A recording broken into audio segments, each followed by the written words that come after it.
Tukuhusiana na mambo ya climate change.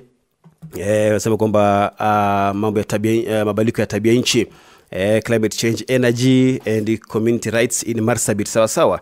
Bila shaka shirika la Friends of Lake Turkana ndio wanafadhili shughuli hii, msikilizaji wa kwangu. Na leo ndani ya studio tunaye wageni wawili, msikilizaji wa kwangu, ambao bila shaka tunaye Assunta Galgidele ambaye si mgeni kwako. Najua wengi mnamfahamu sana, alikuwa MCA Kargi Southor miaka mula ule uliopita. Vile tunaye Makambo Loto Robo kutoka shirika la Friends of Lake Turkana chini ndio kuzungumzia masuala yale, msikilizaji, kati ya mengine mengi, lakini tutawapa fursa wenyewe pia waweze kujieleza zaidi, tuweze kuwafahamu alafu mambo inakuwa mazuri, tunasonga nayo tuelewe lengo kuu la wao kututembelea studioni siku hii ya leo. Karibu sana bingwa. Basi mimi jina langu ni Makambo Loto Robo. Mkazi wa Loyangalani. Mimi ni mwanaharakati. Na pia nafanya na idara ya Friends of Lake Turkana. Idara ambayo inasimamiwa na wanawake. Idara ni Women Led Indigenous Organization. Na inafanya kazi ya kusimamia haki ya jamii asili. Na pia kuhakikisha haki yao, yani hawadhulumiwi kulingana na mambo na ardhi, na pia kijamii, social, cultural na economic ways of life. Yes. Okay. Loyangalani wako vizuri? Kwa wazima, hata leo kuna baraka, kuna mvua huko inanyesha sasa hivi. Mikrofoni. Kuna mvua inanyesha sasa hivi. Leo sasa hivi. Naona watabiri hali ya hewa wako vizuri this time. Moyale pia juzi imepiga. Hapa Marsabit bado tujapata yetu, tunatumai itafika. Kwa hivyo utatuambia sana kuhusiana mambo ya samaki pia. Naona kwenye ni moja wapo ya shughuli tunaenda kuzungumzia, agropastoralists and of course fisher folk. Karibu sana mheshimiwa, pia tunaye hapa Madam Galgidele, karibu sana. Asante sana. Naomba pia utakaribia mikrofoni ili tukupate vizuri. Asante sana. Naitwa Assunta, Mheshimiwa Assunta Galgidele kutoka Kargi Southor. Huko watu wako wazima. Pia jana tuko Southor amepata rasharasha kidogo. Na tunashukuru Mungu kwa hayo. Asante sana. Hata kule kuna mvua Kuna mvua kidogo jana. Okay. Safi, karibuni sana ndani ya studio. Na moja kwa moja basi tutaanza shughuli pevu hii, ambapo tutaenda kuzungumzia bila shaka mambo yanayohusu climate change. Manake wafugaji mambo yale kidogo yanawahusu, japo kuwa hawafahamu sana kuhusiana na mambo haya ya mabadiliko ya tabia nchi. Labda tutaanzia pale bwana Makambo, tuanzie pale mambo ya climate change kwanza inamaanisha nini kwa wafugaji, labda wale pia wanaofanya kilimo na hata wavuvi hapa Marsabit, na zaidi yote imeathiri namna gani watu hao wote ambao ni mataja, wafugaji, wanaulima, hata kule baharini kule watu wanaovua samaki, inaathiri pia kwa namna moja ama nyingine. Hebu tuzungumzie pale, tukianza kwanza na inamaanisha nini kwa jamii zote ambazo nimetaja. Climate change ama mabadiliko ya tabia nchi ni mabadiliko ambayo dunia nzima inatendeka dunia nzima. Na ni kama ni long term, ni shida kubwa sana kwa dunia, kwa sababu inaleta kuongezeka kwa joto. Na kwa wafugaji kuongezeka kwa joto inasababisha kifo kwa wanyama pia. So na pia wakati kuna mvua, joto ikiwa mingi huwa inatengeneza mawingu mingi ambayo inasababisha mvua pia kunyesha nyingi, yani kupita kiasi mpaka inaleta floods, na hiyo yote inasababisha madhara makubwa kwa wafugaji. Na kwa wavuvi inaongeza bahari, level ya bahari kama Lake Turkana sasa iliongezeka, imeflood, na hiyo inaathiri pia wavuvi kwa njia moja ama nyingine, kwa sababu nyavu zao pia zinaenda, ama mashua pia zingine zinaharibiwa. Na pia kwa jamii nzima pia kuna infrastructure, vitu ambayo kama shule inaathirika, barabara pia maji inaingia kwa barabara, so inaharibu mpaka infrastructure. Maji yamekuwa mengi. Nilikuwa naangalia hata barabara ile ya kwenda Loyangalani kando imekulwa sana maji. Imekulwa sana na bahari. Na ni changamoto ambayo pia tungependa sana serikali iangazie na itafute namna ya kusuluhisha. Na labda kwa wafugaji inamaanisha nini? Maanake umesema vizuri kwa uvuvi, umetolea mfano ina nini hata zile nets kwa mfugaji inamaanisha, unajua ufugaji ni jambo ambayo ilianza kwanza kitambo. Tukiongea juu ufugaji ni karne kama miaka 8500 before common era BCE to the year 6500 BCE. So ni jambo ambayo ilianza kitambo. Na ukikuja ukiangalia janga ambayo imekuja siku hizi ni kama imekuwa ngumu kidogo kwa wafugaji kujikimu. Lakini hapo awali walikuwa na mbinu ambayo wanaweza jikimu. Mfano tu traditional indigenous knowledge ya wafugaji ama indigenous communities ni very rich na wanatambua mambo mingi, hata wanaweza jua mvua ikija. Lakini climate change imefanya mabadiliko ya hiyo rain patterns mpaka inabadilika kwao, mpaka inakuwa ngumu kwao kujipanga. Na kuna a lot of variability ya climate. Na nikiangazia hapo awali kitambo au wafugaji hata kwa kuangalia vidudu, kuna dudu wanaangalia ama maua wanaangalia, wanajua kama mvua itanyesha. Lakini sasa kwa this time any era mambo imebadilika mpaka imekuwa ngumu kwao pia kujua vitu kama hizo. Na mvua ikija inaleta madhara mingi kwao, inaua wanyama, inaleta mpaka magonjwa kwa wanyama ambayo zamani haikuwa. Hapo awali wafugaji hawakuwa wanadunga wanyama kudunga, lakini siku hizi utakuta mfugaji ako na hiyo syringe, anadunga mnyama kuwapatia dawa. Ndio ambayo sio mbaya, kwa sababu pia dunia imebadilika na magonjwa yamekuja. Ni muhimu pia veterinary services kama hizo ikuwe available kwao. So wako na changamoto mingi, na kidogo pastoralism ni traditional way of life. Ni connection, imeko connected kwa maisha ya jamii ya wafugaji. Na hakuna vile utaweza toa ndani yao, kwa sababu nasikia kuna watu wengi wako na a lot of prophecies kama the tragedy of the commons. Sijui kama umesikia tragedy of the commons, ambayo inaona kama ufugaji ni njia ambayo maisha ambayo imepitwa na wakati. Mpendekezo kama hayo ni kama hatukubaliani naye, kwa sababu mfugaji ni mtu ambaye anajua kuishi na mazingira. Ni mtu anaweza tunza mazingira sana. So kuja na kuna hiyo school of thought ya kwamba tragedy of the commons, ya kwamba ufugaji inaharibu mazingira, ni uongo. Na ufugaji iko hapo kuishi milele na milele. Maybe tuweze pale kumhusisha Bi Assunta, tukiangazia athari za mabadiliko ya tabia nchi. Tukimsikiza pale Makambo anataja kuhusiana pale na yale mapana, lakini kuna yale ambao tunashuhudia kila siku pale nyumbani. Ukipata kama ni mama pale nyumbani, kila mtu in short, wakati ambapo tunaendelea pale na shughuli zetu za maisha. Maybe hebu tuangazie athari za mabadiliko ya tabia nchi ambayo tunakumbana nayo kila siku. Kuna athari nyingi, kwa sababu ukiangalia, kama nikishukua mfano wa mama akiwa nyumbani. Mama ni rafiki wa mazingira. Na mama ndio anatumia mazingira sana. Kwa sababu anaenda kutafuta kuni, anaenda kutafuta mimea ambaye inapatikana msituni. Na ukiangalia wakati mwingi mama hawezi akaharibu msitu, bali anaitunza, kwa sababu ni mapato yake ya kila wakati. Na kulingana na climate change tunaona ya kwamba kuna madhara nyingi, kwa sababu unaangalia wakati kuna kiangazi, si kama kitambo. Kiangazi inakuja ikiwa karibu. Wakati mwingine kukiwa na kiangazi, mama anatoka kwenda kutafuta maji, na anatumia muda mrefu kurudi nyumbani. Huyo mama tu ndio anategemewa kuja kupika chakula, labda watoto warudi kutoka shuleni, wanarudi wakiwa mama hajatengeneza chakula, wanarudi bila kula, hawajapata maji. Na wakati mwingi pia kuna wale watoto wa mbuzi wadogo ambaye ni mama ndio analeta maji, ndio awapatie. Hawataweza kwenda kukula huko nje, analeta nyazi ama majani.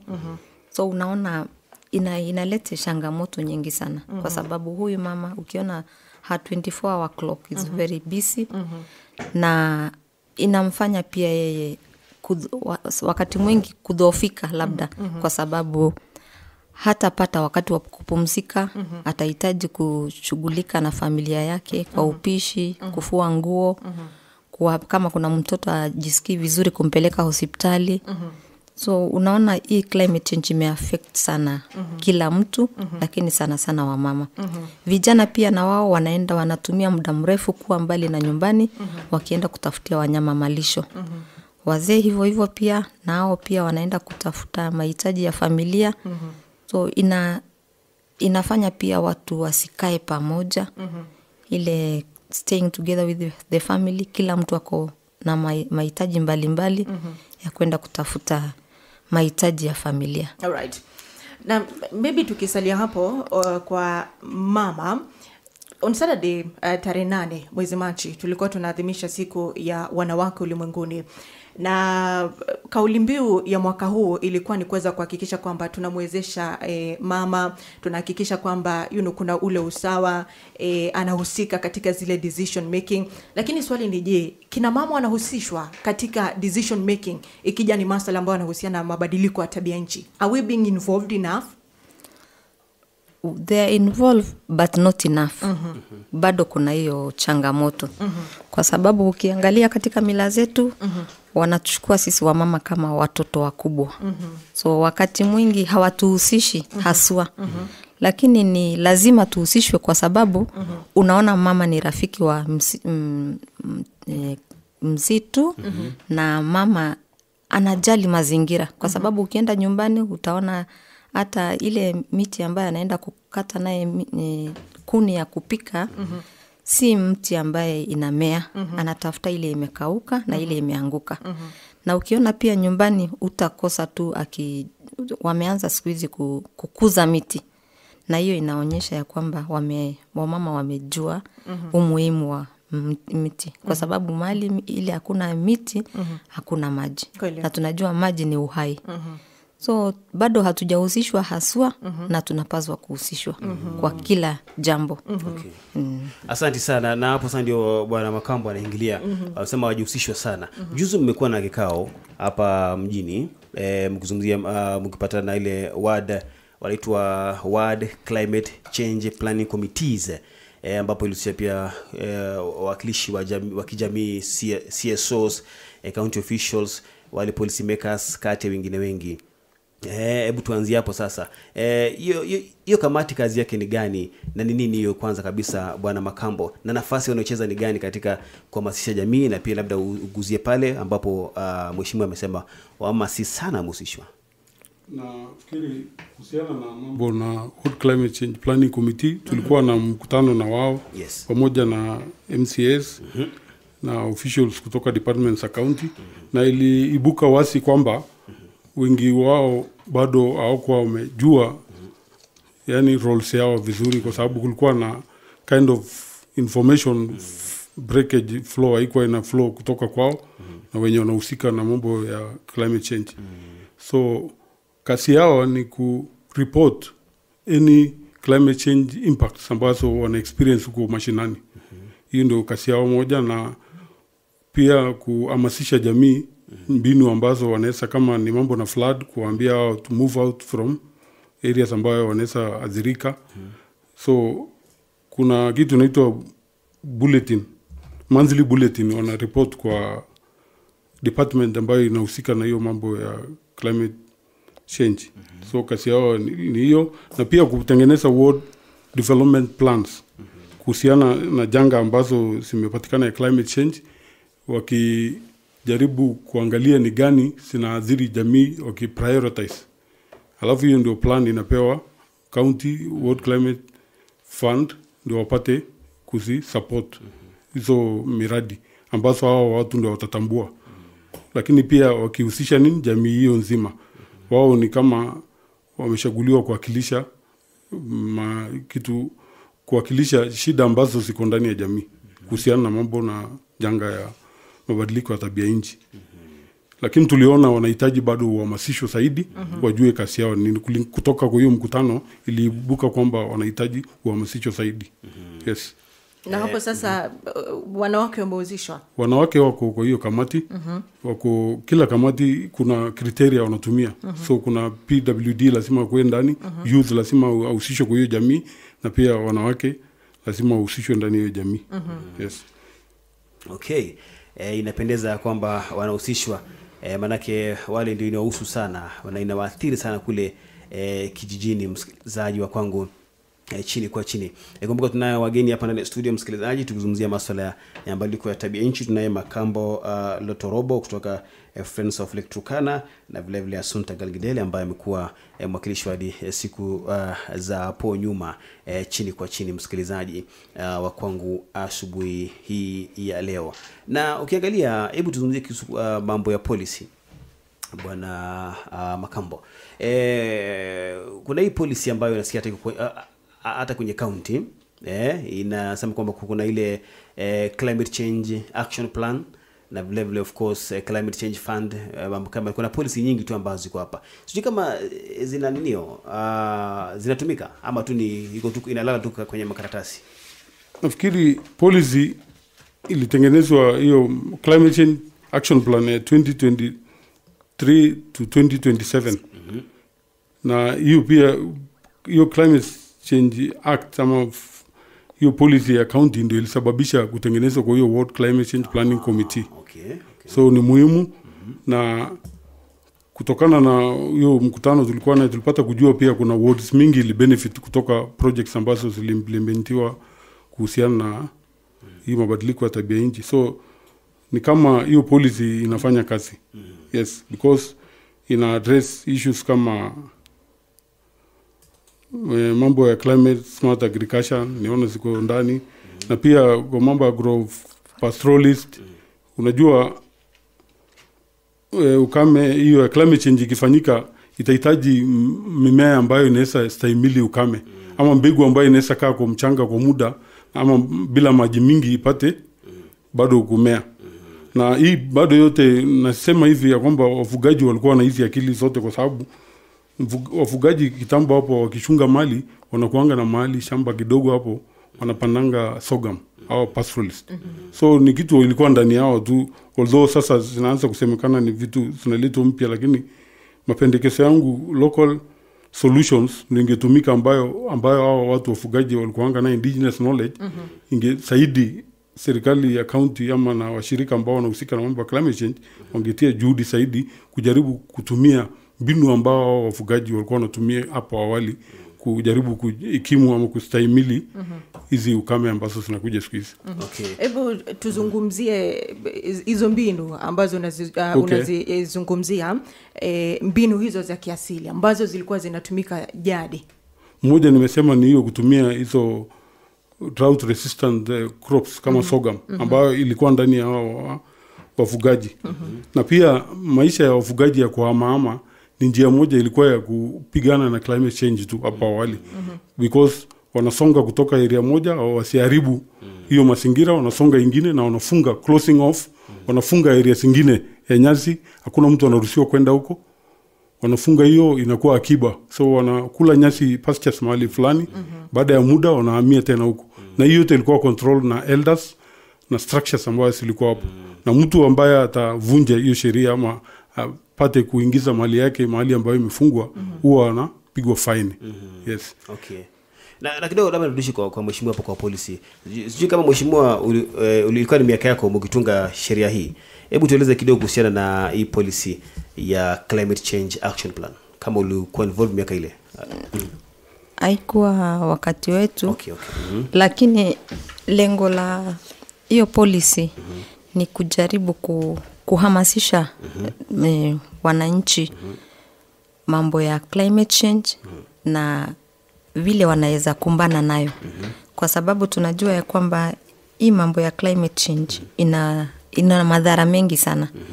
Kwa sababu tunaona kuna uwezekano wa floods, kuna uwezekano wa droughts, kuna livestock diseases and also human diseases. So hiyo policy inasaidia ndio watu wajidhamini na wazuie madhara hizo zote. So ni njia mwafaka, sababu ukiona kupitia hiyo World Climate Change Planning Committee huwa wanahamasisha sana wananchi pale nyumbani, kwa sababu huwa wanakuanga na mikutano zao kila mwezi ama baada ya mwezi 3, kwa sababu tunajua hii kaunti yetu ni pana sana. Wakati mwingine hawapatani wote pamoja, lakini wanakuwa na WhatsApp groups ya wanaongea, wanapitisha habari kwa kila mmoja mahali wanaweza patana, na kama kuna any emergency wana convene mikutano. Na tumeona ya kwamba inasaidia, kwa sababu wakati kulikuwa na kabla mvua, siku hizi wanaambia watu meteorological department wamesema kutakuwa na mvua wakati huu, so watu watoke mahali ile kuna floods, na watoto wasipatiwe watembe kwa mito na vitu kama hizo. So ninaona hiyo policy inasaidia. Lakini wakati mwingine pia tunaona ni kama sisi wananchi wenyewe, wafugaji wenyewe tunavuta nyuma, kwa sababu utapata kuna vitu vingine tu tunashuhudia hapa Marsabit, unasikia nyasi zimeweza pale kuchomwa, msitu umeweza pale kuchomwa, na inakuwa tu ni from our own actions. Watu wameenda pale kuvuna asali. Pia kuna hii dhana kwamba tukichoma nyasi ikitokea nyingine ndio inakuwa nzuri zaidi, so wafugaji wanachoma nyasi ndiweze pale kutokea zaidi, lakini hawajui kwamba ni mazingira tunaharibu. Kwa upande mmoja pia sisi tunavuta nyuma zile juhudi ambazo maybe zinaweza pale kuchukuliwa. Hebu zungumza na wafugaji. Ningependa kuambia wafugaji vitu kama hizo za kuchoma nyasi ni si vizuri hata kidogo, kwa sababu tunajua pia kuna wanyama wapori ambao wanaishi kwa hapo ndani. Kweli. Wanyama wetu pia wanategemea hiyo nyasi, na tunaona wakikosa hiyo nyasi wanaenda other counties, na wakienda huko tunakuanga na conflict, kwa sababu nyasi ikiwa kidogo, maji ikiwa kidogo, kuna kuanga na hiyo mzozo, paka watu wengine pia wanapoteza maisha, wengine pia wanapoteza wanyama wao. So vile Makambo alisema hapo awali, kulikuwa na kamiti za wazee ambayo ni kamiti ya mazingira. Hawa ndio huwa wanapanga, wanasema sehemu hii tunakula wakati huu, ikiisha hapo hawa tena ndio wanasema watu wasonge waende kwa sehemu ile.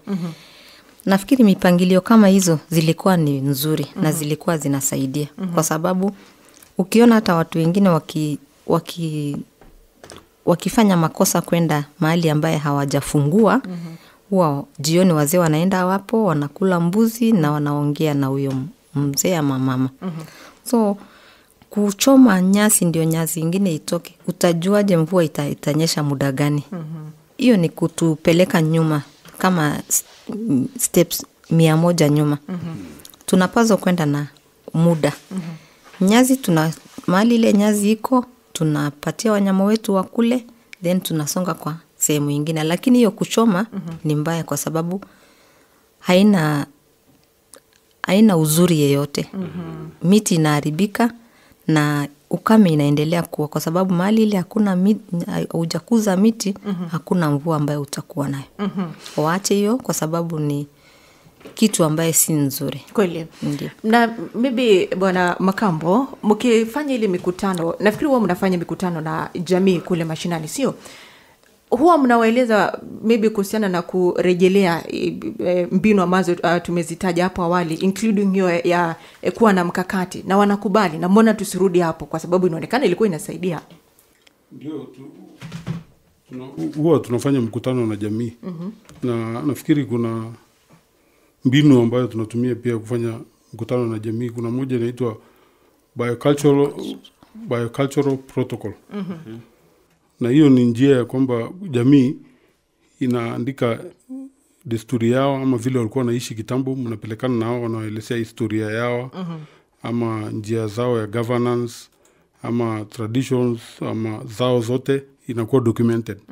Alafu huwa kama mfadhili anakuja, ama mtu anataka kuja ndani hiyo jamii, hii indigenous community, pengine hata akuna mpango external actors wanataka kuja kufanya investment ndani yao, huwa jamii inaonesha hawa hiyo. Mfano wanakula nyasi mahali fulani, kuna area fulani kuna miti ambayo ni dawa, wanafanya social maps ya vitu sawa, natural rasilimali, inaitwa mali asili ambayo iko area zao, na inatumika kwa mtu yote ambaye anataka kuja kufanya development ama maendeleo area zao.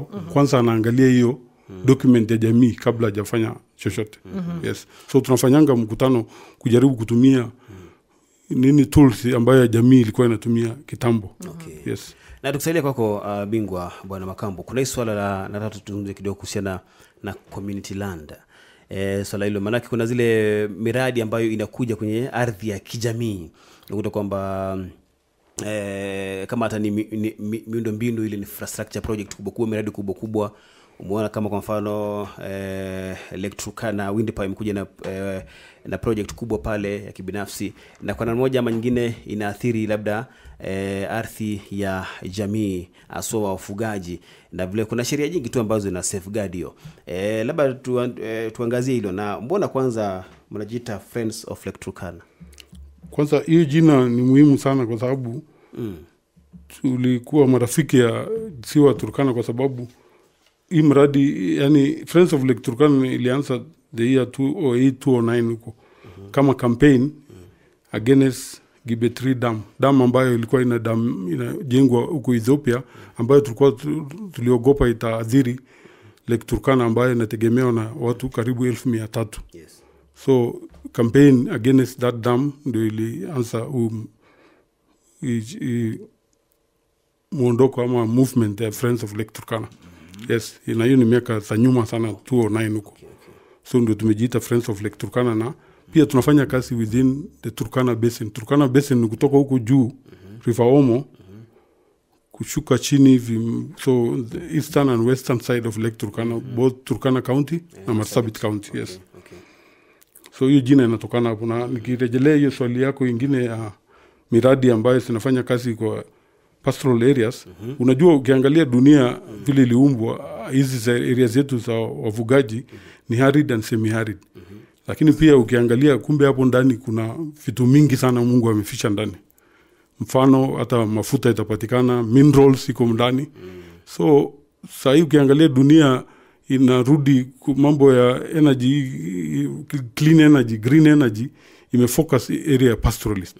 Na hakuna vile utasema uko na clean energy ama energy justice bila kuhusisha jamii asili. Na mfano mradi ambayo ilifanyika huko Rangalani kitambo ya Friends of Lake Turkana, nafikiri mko na habari, ilikuwa na issues na land ambayo ni community land. Yes. Na vile walichukua ardhi hawakufuata njia kamili, na ikaenda kotini miaka ya 2014, na kesi ilijivuta kwa miaka mrefu sana. Baadaye uamuzi ilikuja kwamba hawakutumia njia ambayo ilikuwa inafaa. So ni kama jamii zinadhulumiwa kwa hizi miradi. Na ni kwa sababu community land mimi binafsi naona sio ardhi ambayo unaweza nunua. Kwa sababu it's supposed to be passed to intergenerational. Yes. Watu wanarithi. Sio plot yako. Mimi kama niko na watoto ama wafugaji wenzangu, au ardhi ni yao. So ni communal, na ni muhimu sana nafikiri hata ni communal land. Sure. Because once ukiprivatize italeta tamaa mingi sana. Na hata Community Land Act ilipokuja 2016, mimi naona kama wafugaji hawakuhusishwa sana kwa hiyo act, kwa sababu haijapea wafugaji nguvu sana. Hiyo ni kama iliandikwa na lawyers tu, walikaa boardroom wakaandika. Wafugaji hawakuhusishwa kwa sababu nasema aje, ni kama inalete artificial boundaries ambayo exist, kwa sababu mfugaji kutoka Loyangalani ama Mount Kulal anaweza kuja na ng'ombe yake mbaga wakati ya ukame mbaga Karare kukulisha ng'ombe yake huko. Lakini ukianza kuleta mambo ya pepa wakusijui kuwe na makaratasi, hii area ni ya watu fulani wameandikwa majina yao kwa register, hiyo watu watakuanza kuwa protective. Waanze kusema pengine nyinyi mmetoka Loyangalani mnatafuta ni hapa ni kwetu. So lazima tuangalie mambo mingi sana tukiongea juu ya maneno ya community land. Kwa wakati ya registration, ongelea registration. Na hii jambo inaenda mambo mingi tu. Lakini pia kwa miradi ambayo zinakuja area ya pastoralist, hata bila karatasi imeandikwa title deed, ni lazima waheshimu ya kwamba hiyo ardhi ni ya community. Kuna sheria mingi, international sheria za kimataifa kama customary land rights, ambayo sio lazima iandikwe kwa karatasi ya kwamba land ni yetu. Si ulitukuta huko tukiishi huko, sio lazima tuandike kwa karatasi. Sisi ndio wenyeji, na mwelekeo kwangu ni kwamba hizi jamii zinafaa wakuwe pamoja, au wafugaji vile walikuwa wanaishi wanakula nyasi pamoja, hata miradi ikija wanafaa kuwa pamoja. Watoe sauti moja ya kwamba hivi ndio vile tunataka hii miradi ifanyike. Na pia kuna kitu kwa hiyo maswali yetu iko free prior informed consent, ambayo inahakikisha ya kwamba jamii asili haki yao kwa mambo na uamuzi ya binafsi, wafanye uamuzi binafsi, self determination, ambayo inakuwa recognized na international organizations na ni sheria ya kimataifa. Kama wapendi kitu wapendi, na kama wakikubalia free prior informed consent, wakipatia miradi na wakute katika tingine ufanyi vile mlisikisana, wako na haki bado tena ya kusimamisha. Tulikubali, tuliconsent, lakini tumefika kiwango kingine tumeona hapana, sio mzuri, tusimamishe, tumekataa tena. So hii yote sheria kuna sheria ina guide internationally, na nafikiri inafaa kuheshimiwa na hizi miradi, kwa sababu mara mingi utakuta jamii asili miradi inakuja ndani yao. Kwa table kama hii, kwa decision making table, utalete mzee ambayo ni mfugaji, na wewe kampuni unalete lawyers. It's not fair at all. So decision making inaletwa mtu ambaye hajasoma, na unalete lawyers kwa table. So the company is more advantage in a disadvantage community. So vitu kama hizi lazima tuangalie kwa miradi yote ya jamii ambayo itafanyika. Na kidogo ukiangalia kuna miradi mfano mingi sana Marsabit. Unahisi kwamba kivyako umeridhishwa na zile miradi ambayo wanaendesha kwa jamii, hizo CSR, shughuli ambazo zimekuja kwa jamii, mashule, nini, hospitali, maji? Wewe kivyako unadhani kwamba is that enough ama just a drop in an ocean? Unajua, kwanza ukisema CSR, mimi napinga neno CSR sana, kwa sababu CSR ni a gentleman's will. Unasikia?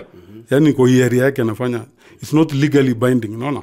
Hakuna sheria ina guide. So wanaona tu wacha tujengee watu shule moja, wacha tujengee hospitali, lakini it's not legally binding. So kama unataka kufanya biashara na sisi, kwa sababu ingine ni biashara, kama ingine ni biashara, ni biashara. So ukuje kwa land yetu kwanza uwezi nunua.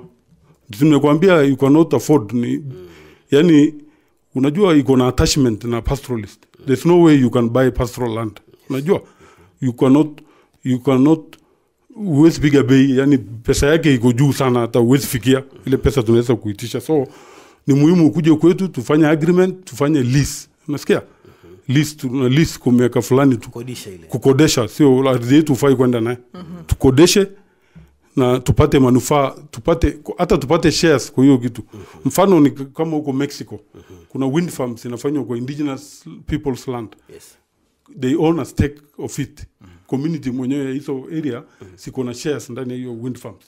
Just the same way kama Lake Turkana ni biashara ndio, lakini wewe umelete turbines kutoka mahali umelete, ukakuta hiyo resource iko hapo. What do you give back to the community? Because kama hiyo wind ingekuwa hapo na hakuna project ingefanyika.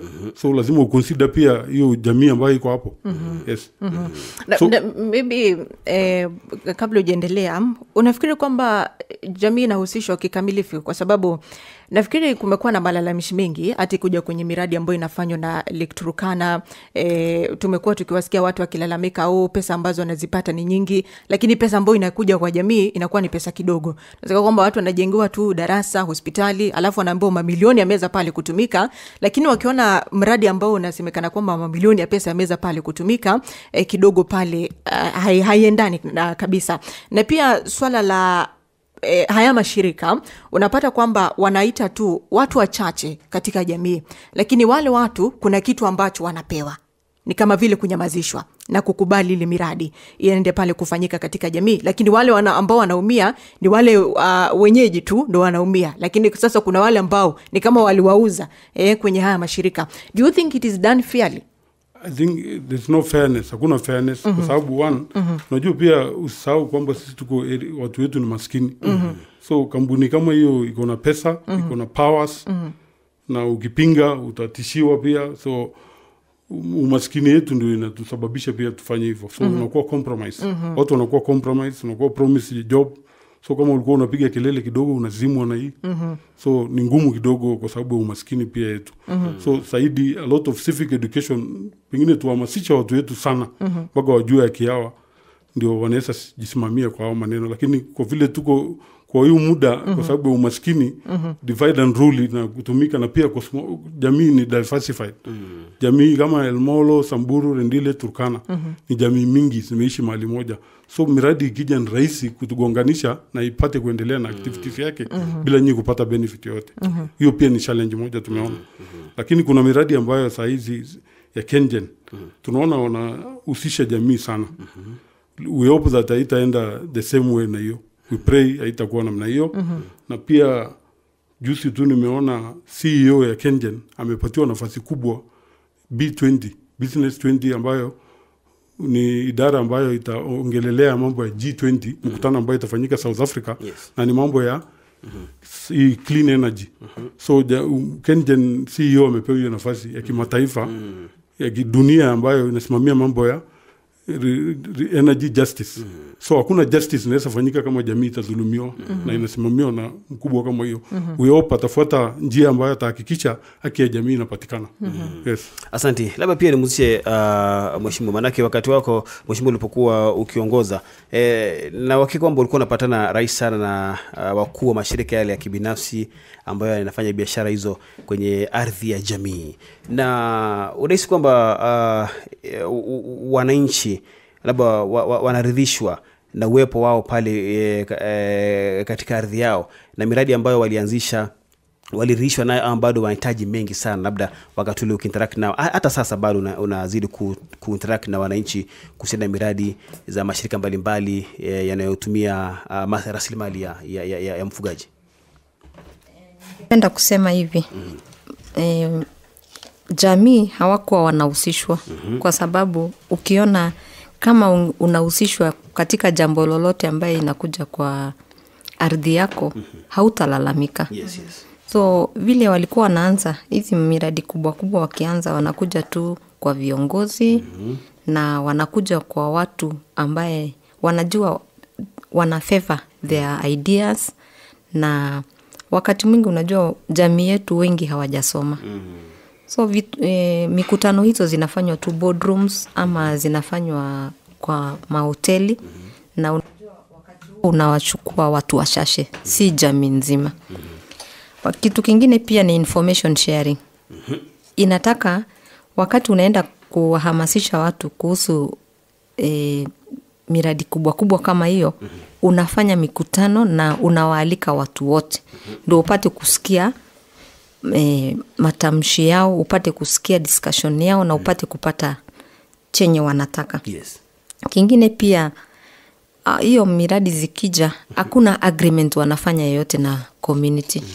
Wanakuja tu wanasema tunakuja tunataka ardhi kiasi hii, na hakuna any written documents, hakuna any agreements ambayo wanafanya na community. Na wakifanya hizo vitu tatu, consultation, information sharing na agreement, sioni watu watakosania nini. Na wakilete kila mtu on board. Kwa sababu ukiona hata wakati wanapelekanga watu kuwaonyesha hizo CSR, kwa sababu CSR hata mimi sikubaliani naye. Kwa sababu zingine zinakaa tu kutengenezwa hapo ofisi, wanaona ya kwamba hii shule inahitaji dormitory, hii shule inahitaji darasa, hii shule inahitaji vitu kama hizi, lakini haitoki kwa jamii. Na ukiona pia wale watu ambaye hao wanatumia ni wale tu hao wenyewe wanajishukulia kutoka kwa jamii. Si jamii ndio unakuja unaambia jamii, kwa sababu tuko na nafasi kama hii.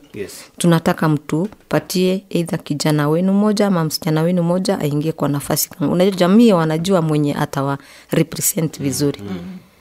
Wale hao wanawashukua ni wale wanajua mwenye umemwajiri kazi atafanya kazi vile unataka, si vile jamii inataka. So tunaona vitu kama hizo. Okay, asante sana. Msikilizaji, kumbuka tunapiga gumzo la asubuhi tukiwa na wageni wa kwetu hapa msikilizaji. Assunta Galgidele ambaye amekuwa mwakilishi wadi wa KOR samani wa Kargi Southor miaka muda uliopita, na vile vile Makambo Lotorobo kutoka Friends of Lake Turkana, msikilizaji asubuhi ya leo. Na tumezungumzia mengi sana kuhusiana na jamii kuhusishwa kwenye mambo ya climate change. Unajua kuna kamati mbalimbali kule. Najua kuna watu wengi nawajua kule ward committee climate change ambao wamehusishwa pale kama wanakamati wa ile kamati ya climate change. Msikilizaji, wewe ni mmoja, unafahamu kuhusu climate change, unachukua kana kama ni member, unaambia jamii kuhusiana na mambo yanayokuja, hasa kiangazi kipo, mvua ndio unasikia, mambo ya mafuriko na kadhalika, mambo ndio kama yale. Msikilizaji, kama una swali lolote ama hata mchango hapo, sana kwa mchango wote unaweza kachangia sasa hivi kupitia namba yetu ya simu ambayo Karo atakuwa anatupatia, tuweze kuinteract pia na msikilizaji kama ana swali kwa wageni wetu ama tumchango tu wote, itakuwa vizuri sana asubuhi ya leo. Usema na sisi, tuko na wageni hapa. Umesikia Makambo Lotorobo kutoka Friends of Lake Turkana, na vile vile Assunta Galgidele ambaye amekuwa MCA siku za hapo nyuma. Karo, na namba mawasiliano gani? Msikilizaji, unaweza kuzungumza nasi kupitia nambari ya Safaricom ambayo inakuwa ni 0717 516010, ama katika upande wa Airtel ambayo inakuwa ni 078 9933447 na pia tuko na nambari ya SMS. Unaweza kutumana ujumbe msikilizaji mfupi tu 0706566505 pale, tukiangazia masala haya kuhusiana pale na mabadiliko haya ya tabia nchi. Unahisi kwamba pia jamii huwa inashirikishwa ipasavyo katika maamuzi ambayo huwa yanafanyika msikilizaji, miradi tu ambayo inafanyika katika juhudi tu msikilizaji za kukabiliana na mabadiliko ya tabia nchi, miradi ambayo inakuja kutokana pale na ya kimazingira msikilizaji. Tumeona mambo kama vile carbon credit and all that. Unahisi kwamba jamii huwa inashirikishwa ipasavyo, ama iwapo na mchango wote tu, hebu zungumza nasi na itakuwa bomba tena kabisa, right? Muhimu sana msikilizaji, sema na sisi pale, tuandikie pia ujumbe, itakuwa vyema sana uchangia pale, tusikie kauli yako ni gani asubuhi hii ya leo. Labda kidogo tu nikirejea kwako mheshimiwa, sijui kama na jukumu la county kando na kutengeneza kuja na hiyo policy ama hizo sera, kuna swala lingine wanafaa labda kufanya katika kupambana na mambo ya climate change, aso upande labda kama kuinject pesa pale, ama tu ya ni sera peke yake mheshimiwa? Paswa kuweka pesa ya kutosha ya kusaidia kukumbatiana na kubadilika kwa tabia nchi, na pia wanapaswa kuhamasisha wananchi. Kingine ambaye ningependa kusema waangalie kwa undani ni public participation on those policies. Yes. Watu wetu wengi hawajasoma, na watu wetu wengi hawana hizo resources ya kutosha. So wakiweka pesa ya kutosha kwa hizo miradi ya kusaidia mambo ya climate change, itakuwa itasaidia sana. Na kuhamasishwa kwa jamii hawajasoma, wengi wetu, wazazi wetu ama jamii yetu hawajasoma, na wanapaswa kuhamasishwa kila wakati. Wakienda kwa hiyo public participation, wasiweke ya kwamba tunataka watu kiasi, hata wasiangalie sana, kwa sababu wao wanaangalia mambo na labda hiyo either lunches ama hiyo pesa kidogo ambayo wanapeana. Wahamasishe kila mtu, kwa sababu knowledge is paramount and knowledge is important than hiyo pesa kidogo. Okay. Asante. Tuchukue simu sio? Radio Jangwani, hello. Hello. Yes. Amepotea. Rudi tena 0717516010. Upande wa Airtel inakuwa ni 0789933447 msikilizaji. Iwapo una mchango wowote kuhusiana pale na masuala haya ambayo tunazungumzia, kwa ni mabadiliko ya tabia nchi msikilizaji, athari za mabadiliko ya tabia nchi na kuhusishwa kwa jamii katika maamuzi ambayo yanachukuliwa msikilizaji, yakihusisha tu mabadiliko haya ya tabia nchi.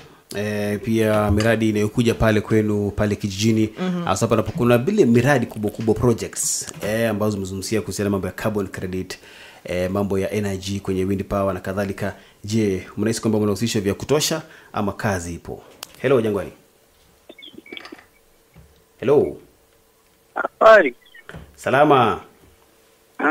Vipi? Habari azoni. Salama sana asubuhi. Ito nani uko wapi?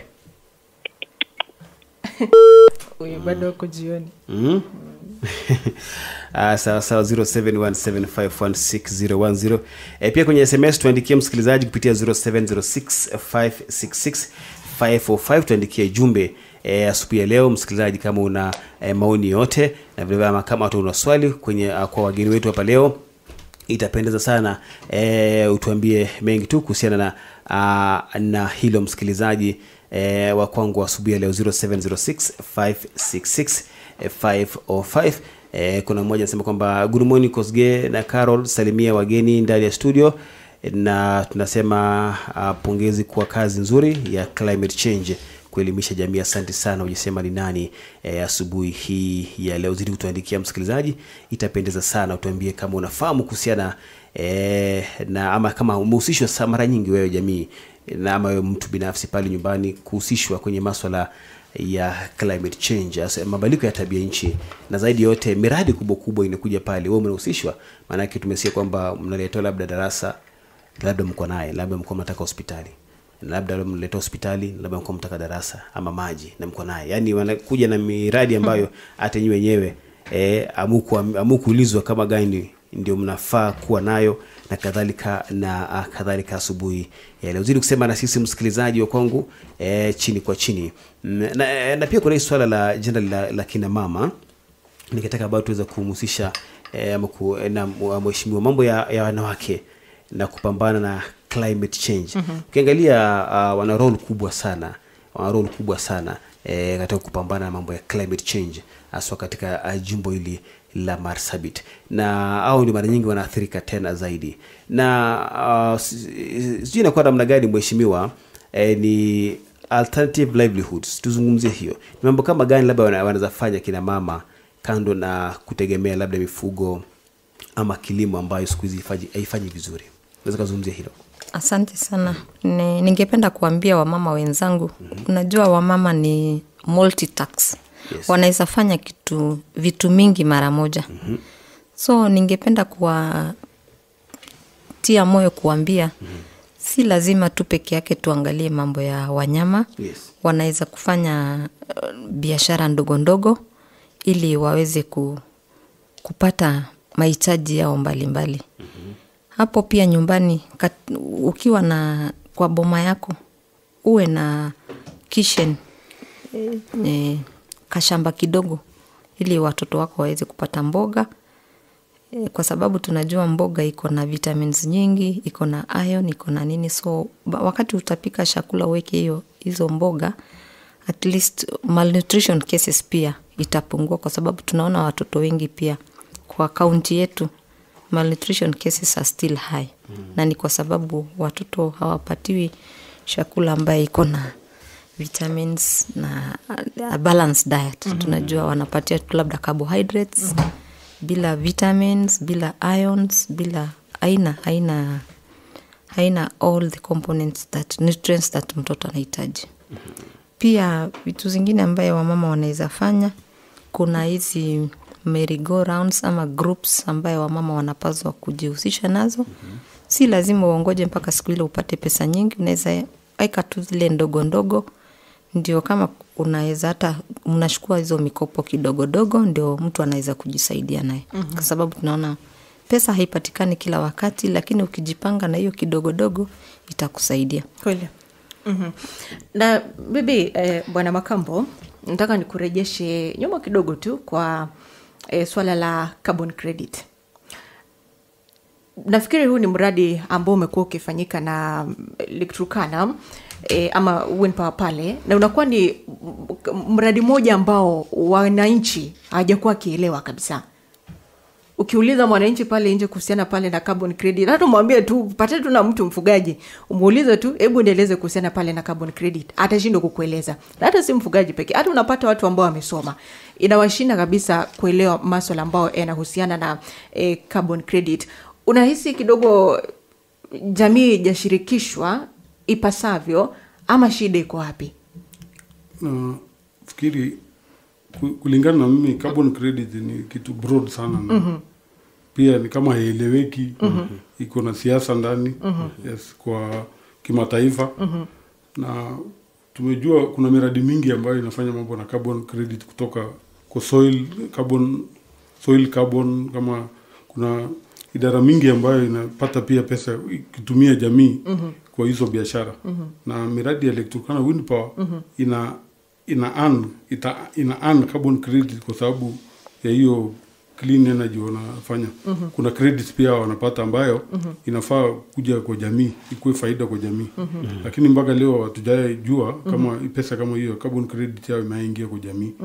Sababu kuna pesa taslimu kiasi fulani ambayo siwezi jua. Lakini ingefaa kuwa na pesa ambayo inarudi kwa jamii.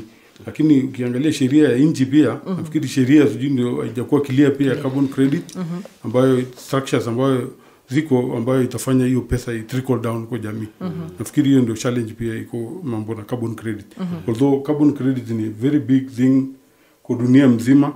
Umeona iko kwa forest pia kuna carbon credit, kuna carbon credit ya soil, kuna ingine ya savana. Ukiona miradi mingi ya community conservancies wako ndani ya biashara. Na ni muhimu sana jamii ingefundishwa zaidi vile umesema, waelewe, hawajaelewa. Kwa sababu mimi binafsi carbon credit, wafugaji ni one of the people ambao wana promote carbon credit. Ufugaji na promote carbon credit. So kama unataka kulipa watu kwa kufanya hiyo mambo ya carbon credit, wafugaji ungeanza kulipa sisi kutoka tangu jadi. Ungetulipa kwa sababu maisha ya ufugaji ina promote hiyo maneno. So maisha ya ufugaji ina conserve hiyo carbon credit. Kama kuna watu wangelipwa ni wafugaji bila kufanya kazi yote. Kwa sababu saa hizi naona idara mingi inafundisha wafugaji vile ya kula nyasi. Rangeland management. Rangeland management ni kitu iko kwa damu ya mfugaji. Hakuna kitu mpya unakuja kumfundisha. Sijui you build capacity ama you cannot build capacity, sema una-enhance, unaongezea. Hakuna kitu inaitwa capacity building kwa mfugaji. Hakuna kitu utafundisha mfugaji kuhusiana na mazingira yake. Resilience. Hiyo yote wanajua. Hiyo ustahimilivu. Wanajua wakati ya ukame watajua wataishi hivi. So ni kuongezea watu maarifa kidogo, lakini sio ati unaleta mambo mpya. Hakuna mambo mpya unaleta kwa hao watu. Ni njia tu ya kutafuta hiyo hao. Nafikiri kitu muhimu ni kufanya utafiti zaidi inahitaji kufanyika. Unasikia? Kwa maisha ya wafugaji ndio upate vile utaimprove hiyo mambo ya resilience umesema. Na hii utafiti ifanywe na Afrika. Sio watu kutoka nje zaidi. Na pia waandishi wakuwe na Afrika ya kuandika hizo research projects ama kuhusiana na maisha ya wafugaji. Inahitaji a lot of research.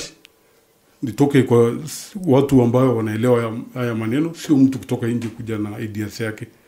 Nafikiri ningependa tu kuna jambo ningependa kuongezea. Sijui kama utanipea muda. Ndio. Na pengine mambo ya alternative livelihood. Yes. Kidogo mimi napinga hiyo maneno kwa sababu huwezi badilisha maisha ya mfugaji. Na ufugaji kwa hapo to stay. Saa hizi dunia ndio mvua inyeshi. Pengine mvua kama inyeshi, tujaribu mbinu ya kufundisha wafugaji kumeesha nyasi. Lakini sio kwa abandon livestock. Kenya 80% ya land yetu ni pastoral land, ndio? 80%. Wafugaji wakiacha kufuga mtapata nyama wapi? Sasa nyasi atameesha na nini? Nyasi na kuna maji, kuna mvua. Mvua iko pengine ifanye irrigation. Kutobolewa maji tobolewe. Mfano kama Turkana iko aquifer 70 billion cubic meters ile mlisikia. Si tobolewe maji ikuje juu alafu wapande nyasi ikuwe paddock, tengeneze paddocks kitu kama hizo. Lakini maisha ya ufugaji usiguswe mstoa. Lakini we can have a balance. Tunaweza kuwa na balance. Tunafanya moja lakini at the same time tunaendelea pale na ufugaji. Sema kitu diversified economic diversification. Ndio? Hakuwe na biashara nyingine hapa ya kando tu. Lakini asitoke kwa hii maisha. Hii maisha ni muhimu tu ikuwe inaendelea na sio mbaya kwa kitu kwa ayaribu environment. Vile niliwaambia hiyo tragedy of the commons.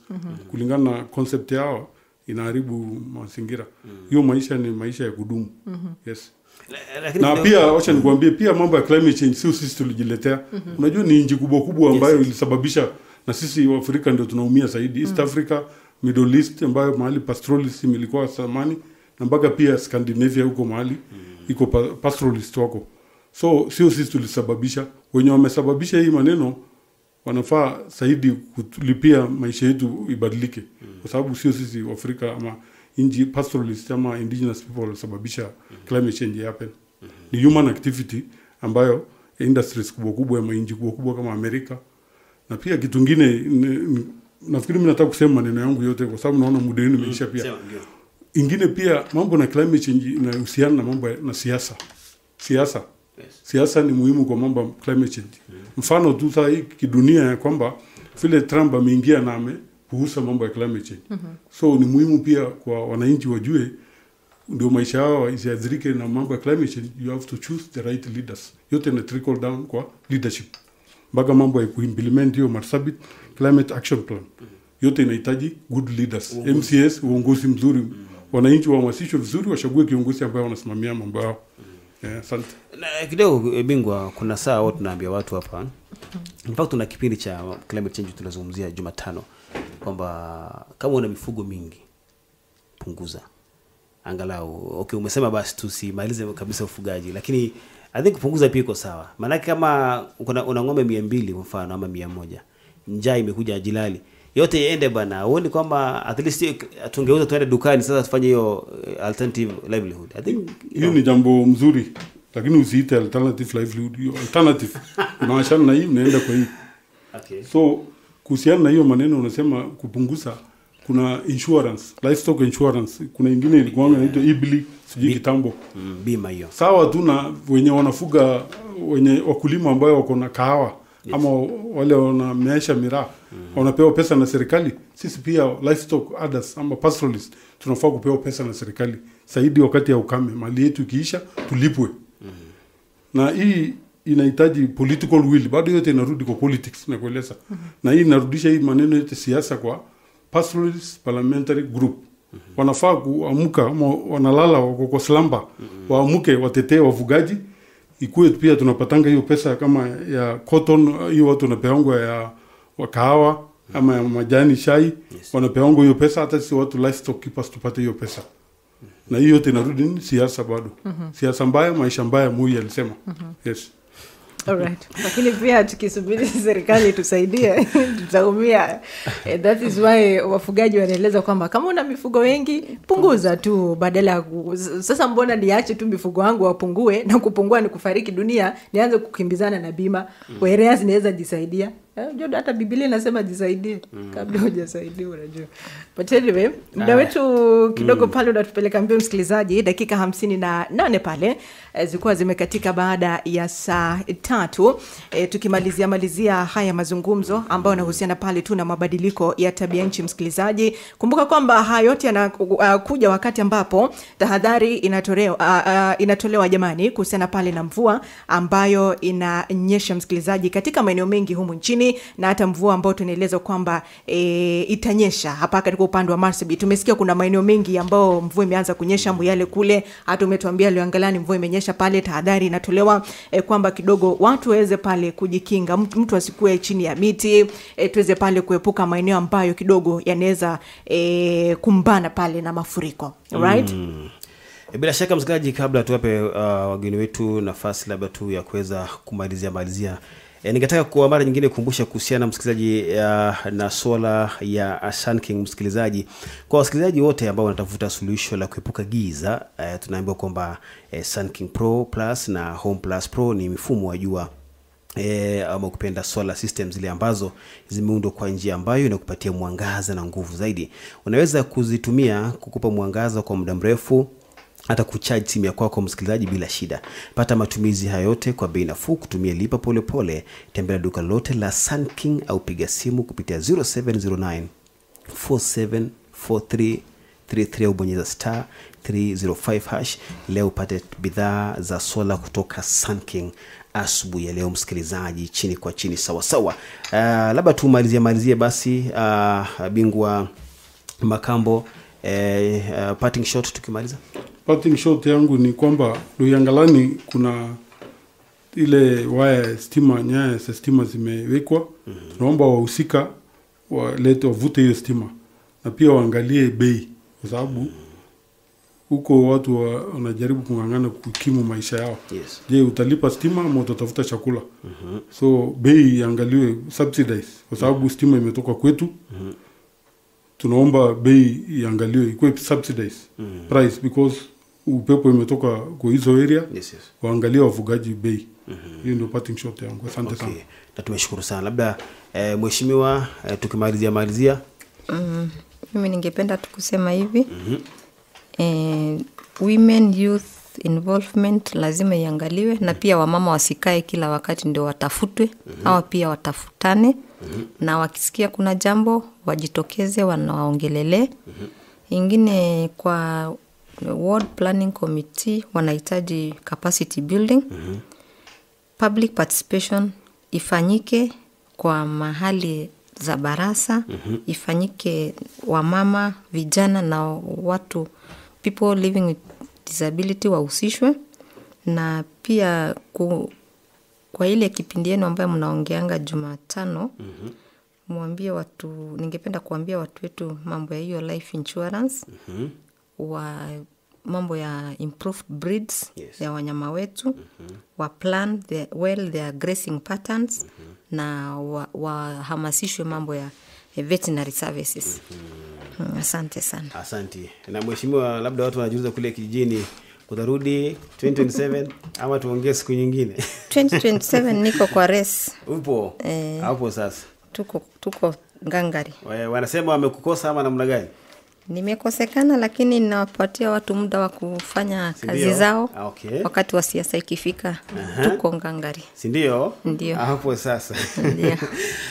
Sawa, mimi nimeshukuru. Kuna SMS baadhi hapa jamaa kwa anasikiza, anaitwa Robert from Balesa. Anasema kwamba salimia wageni. Anasema kwamba I don't have much to say, nasikiza tu kuhusiana na climate change. Kitu nataka niambie watu wapande miti. Good day. Asante sana bingwa, watu wazidi kupanda miti kweli kule mashinani. Kuna mwingine anasema kwamba nimeshukuru sana msemaji, salimia wageni na watu wasikie, wanaambiwa watoke kwa mtaro, watoke wasibebwe na maji. Na ni kweli. Naona Loengalani imenyesha kweli ningie nyumba za watu maji. Imekuwa too much Hata hivyo tunashukuru sana wageni wa kwetu. Tutaonana siku nyingine. Msikilizaji, kumbuka kipindi hiki imekuja kwa hisani bila shaka ya Friends of Lake Turkana. Naitwa msemaji wa kijiji Samuel Kosgei. Kuonana ni majaliwa. Na mimi nafahamika kama Caroline Waforo. Tupatane siku hapo kesho.